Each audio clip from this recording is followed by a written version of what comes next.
Salam, mən Aysun Məmmədova.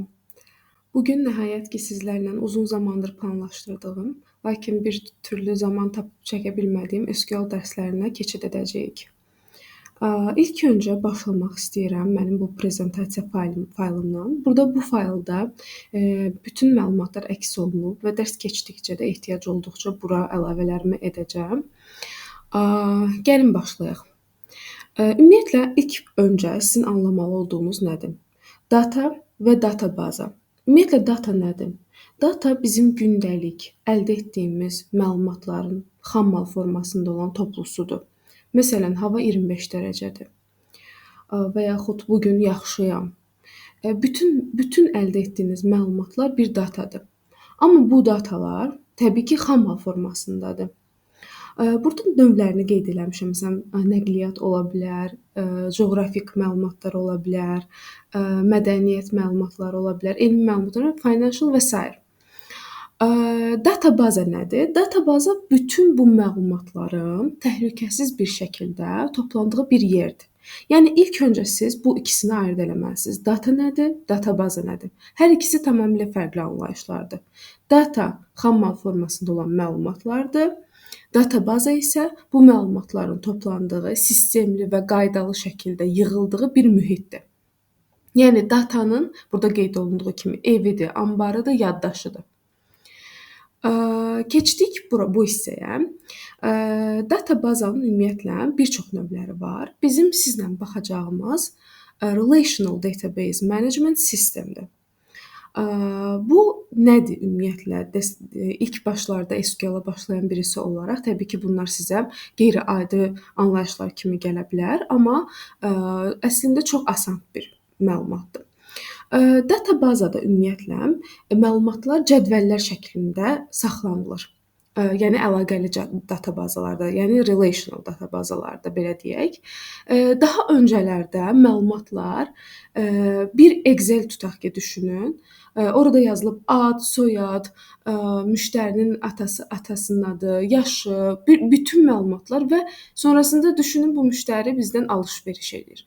Hər alış-veriş etdikcə bu müştərinin eyni cədvəldə bütün məlumatları toplanır. Sonra zamanla görüblər ki, bunlar əlverişsizdir təbii ki, yəni çünki bu kütləvi həddindən artıq çox informasiya toplusu olan bir cədvəllərə əsaslanır və o cədvəllər getdikcə böyür. Təbii ki, biz də bir cədvələ ümumiyyətlə müəyyən qədər məlumatdan artıq məlumat yüklədikdə qarışıqlığa səbəb olur. Sonrasında o məlumatı tapıb çıxartmaq olsun, digər şeylər olsun, yəni həddindən artıq qarışıqlığa səbəb olur. Ona görə də bu formanı düşünüblər və belə deyim, biz hətta nümunə üzərindən baxa bilərik, hansı ki biz SQL növbəti dərslərində də bu cədvəl üzərindən gedəcəyik. Bu hissədə gördüyünüz kimi bir çox cədvəllər var.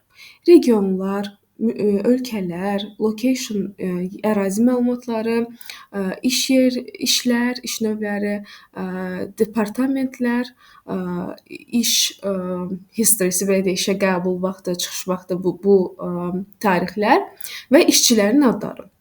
Və gördüyünüz kimi hər bir cədvəl bir-biri ilə hər hansı bir primary key deyək və yaxud foreign key deyək, bunları növbəti dərslərdə baxacağıq. Hər birinə əlaqəlidir. Və bizim tutaq ki, employee ID cədvəlimizdə gördüyünüz kimi employee ID-miz var, düzdür? Və biz baxsaq, bu cədvəldə də employee ID var. Amma bu cədvəldə heç bir ad, soyad və s. məlumatlar yoxdur. Niyə? Çünki heç bir məlumat bu tərəfdə və bu tərəfdə təkrarlanmasını istəmirlər. Çünki çox uzun data toplusuna gətirib çıxarda bilər. Mən əgər istəsəm ki, tutaq ki, deyək, Aysun Məmmədova işə nə zaman başlayıb, mən artıq joiner vasitəsilə, hansı ki, ona da növbəti dərslərdə baxacağıq, bu cədvəli birləşdirib, nəyə görə? Sırf employee ID-yə görə birləşdirib, hansı vaxtda Aysun işə başlayıb, hansı vaxtda işi bitib və yaxud bitməyib, bu məlumatları bu iki cədvəl birləşdirərək ala bilərik. Çox başınızı qarışdırmaq istəmirəm. Növbəti dərslərdə bunlara diqqətlə baxacağıq. Gəldik bu hissəyə. Biz deməli danışdıq data və databaza və databazanın relational növündən danışdıq artıq. İndi isə gəlirik əsas məsələyə SQL. SQL-ı siz SQL formasında da eşidə bilərsiniz, çünki xaricdə bu formada istifadə olunur. Ümumiyyətlə SQL-ın açıqlaması nədir deyə soruşsaz, Structured Query Language, strukturlaşdırılmış sorğu dili. Yəni siz belə deyim, bu cədvəldə bayaq danışdığımız kimi, bu cədvəldən bu cədvələ tutaq ki, məlumatı siz almaq üçün, çəkmək üçün istifadə etdiyiniz dil SQL dili olacaq. Yəni siz heç bir sorğu dilindən istifadə eləməsəz, bu məlumatları databazadan çəkə bilmərsiniz. Ona görə sizə lazım olan dil SQL dili olacaq burada.